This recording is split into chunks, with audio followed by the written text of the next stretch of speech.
Hello, and welcome to From God's Heart to Mine. I hope you're having a great day. Thanks for joining me as we aim to draw nearer to God every day. In the Bible, we have four distinct accounts of the message of the gospel concerning the life, death, burial, and resurrection of Jesus. And these four accounts were written by four different men. And while they're all telling the same general story about Jesus, they do have different purposes, different patterns in their writing, and different perspectives in telling the story. And so having all four accounts gives us a great deal of value in being able to see Jesus from those different perspectives. But of those four authors, only one of those inspired men wrote a sequel. In Acts chapter 1 and verse 1, we read how Luke, who authored that first gospel which bears his name, continues his account. And in Acts chapter 1, he references the account he first wrote, and he calls it something very interesting, and he describes it in an interesting way. In Acts 1 and verse 1, Luke says, "The former account I made, Theophilus, of all that Jesus began to do and teach." So that's what the book of Luke was about, according to part 2 in Acts. It was an account of all that Jesus began to do and teach. Now, while we're very familiar with Jesus and the doing and teaching part, to me, the most significant word there in Acts 1 and verse 1 is the word began.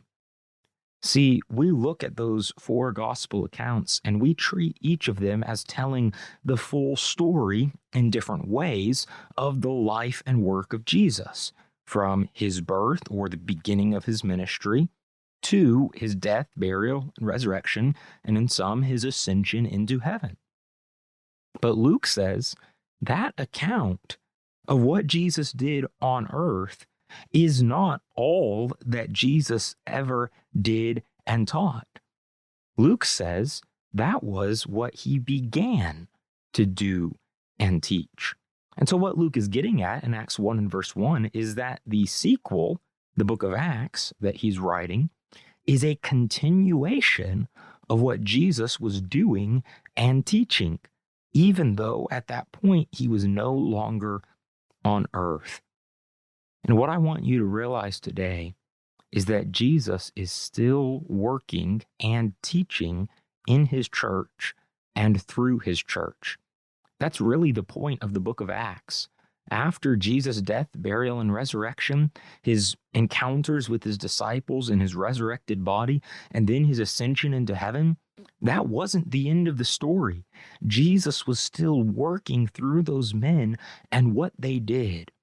The Christian movement did not cool down or die out after Jesus was gone from the earth, because in reality, Christ was still moving it.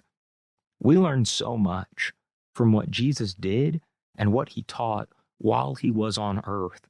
And there's great value in looking at what Jesus did on earth as recorded in all four gospel accounts and seeing his work and his teaching. But let's also keep our eyes open and our hands ready to see what he is still doing and teaching after the fact. He continues working through his apostles, through the lives that they impact, through the church that is established and comes together and spreads to the point where in Acts 17, it is even said that these men have turned the world upside down. And Jesus is still living today. He's still teaching today through his word, and he's still working today. See Philippians 2 and verse 13. So let's not only learn from what Jesus did while he was on earth, but what he's still doing from heaven today. When you pray today, remember that God is still active in this world. Even if it doesn't look the same as it did while Jesus and the apostles were on earth, he is just as powerful as he has always been, and his power can change your life too. Thanks for listening to From God's Heart to Mine. Follow the podcast if you want to hear a new devotional thought from Scripture regularly. My name is Caleb Griffith. You can reach out to me on any platform, and I'll include you in my prayers today. Open your heart today to pursue God's heart and try to show His heart to others.